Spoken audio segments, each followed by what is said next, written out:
Magandang araw po sa lahat. Ayon sa direktiba ng ating Pangulong Ferdinand Bongbong Marcos Jr. at sa naging pag-uusap namin ni Secretary Giovanni Lopez, nais kong linawin ang ilang katanungan tungkol sa paggamit ng e-bikes o e-trikes at iba pang LEVs sa ating mga kalsada.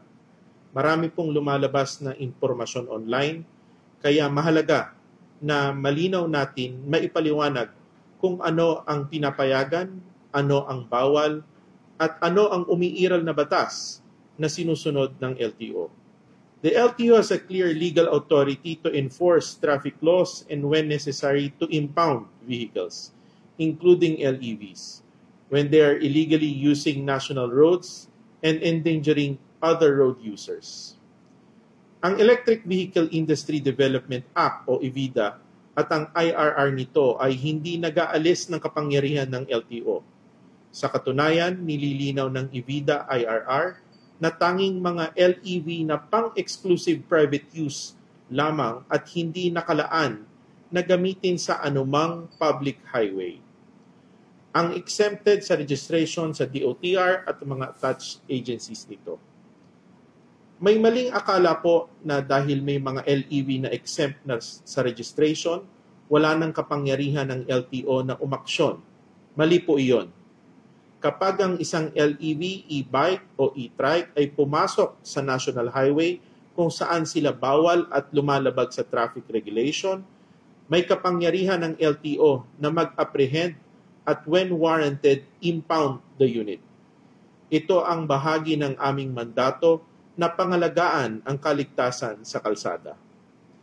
Hindi rin po ito bagong batas. Matagal nang bawal ang e-bikes o e-trikes at iba pang LEV sa national road at highways. Noon pa man, malinaw na sa RA 4136 at sa ating road classification system na ang national road ay para sa high-speed motor vehicles para maiwasan na aksidente at traffic hazard.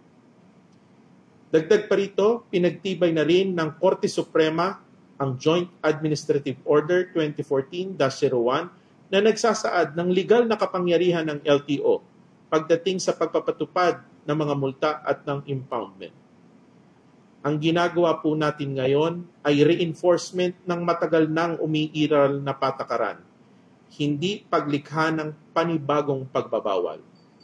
Pwede pa rin gumamit ng e-bikes sa maraming lugar. Ang pinagbabawal lang ay ang pagbiyahe sa national road, hindi ang paggamit ng e-bike. At para sa kaalaman ng publiko, malinaw kung saan pinapayagan ng LEVs. Maaari silang gumamit ng local at secondary road, depende sa ordinansa ng LGU. Maaari silang gumamit ng bike lanes para sa low-speed at lightweight LEVs at e-bikes kung pinapayagan ng LGU at akma sa design ng lane. Hindi kasama rito ang high-powered units na parang motorsiklo. Maaari silang gamitin sa loob ng subdivision, private roads at private compound. Bawal bumiyahe ang LEV sa national highway. Pero pwede silang tumawid bilang bahagi ng normal traffic flow. Ang pinagbabawal ay ang pag-cruise o pagbiyahe mismo sa highway, hindi ang pagtawid sa tamang tawiran. Ngayon, doon sa may mabigat na punto, kung dumating ang panahon na may mangyaring aksidente, may masagasaan, may mamatay, o may seryosong sakuna na kinakasungkutan ng isang LEV na walang plaka, walang rehistro, at walang malinaw na pagkakakilanlan, mahihirapan tayong matunton kung sino ang may-ari o responsable. Trabaho ng mambabatas ang magbalangkas ng mas malinaw at mas modernong batas para sa LEVs upang lubusang maprotektahan ang bawat Pilipino.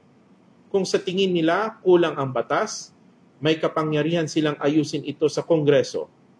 Ang aming panawagan, sana wag na nating hintayin na may malalang trahedya muna bago kumilos.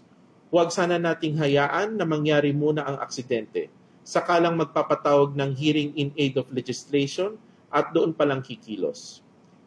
Habang wala pang bagong batas, tungkulin ng LTO ipatupad ang umiiral na batas upang masigurong ligtas ang lahat. Maglalabas kami ng guidelines at information campaign para maliwanag kung saan pwede at bawal ang LEVs. At bilang tugon sa mga hinaing ng publiko, nais ko pong linawin, narinig ng ating Pangulong Bongbong Marcos at ni Secretary Giovanni Lopez ang inyong concern. Kaya pansamantalang walang impounding operation habang nagpapatupad muna kami ng malawakang information drive upang bigyan ng sapat na panahon ang lahat na maunawaan at makasunod sa umiiral na regulasyon. Simula December 1, 2025, magiging visible ang ating LTO enforcers and personnel sa mga kalsada para isulong ang information drive at ipaliwanag sa publiko ang tamang paggamit ng LEVs. Pagdating sa January 2, 2026, magsisimula na ang strict enforcement at wala ng extension. Kasama rito ang apprehension para sa mga lalabag sa pagbabawal sa National Highway. Sa huli, iisa lang ang layunin ng LTO, hindi upang pahirapan ang publiko, kundi upang matiyak na ang ating mga kalsada ay ligtas, maayos at may malinaw na pananagutan ng bawat gumagamit nito. Kasama na ang mga gumagamit ng e-bikes, e-trikes at iba pang LEVs. Maraming salamat po at ingat po tayo sa biyahe.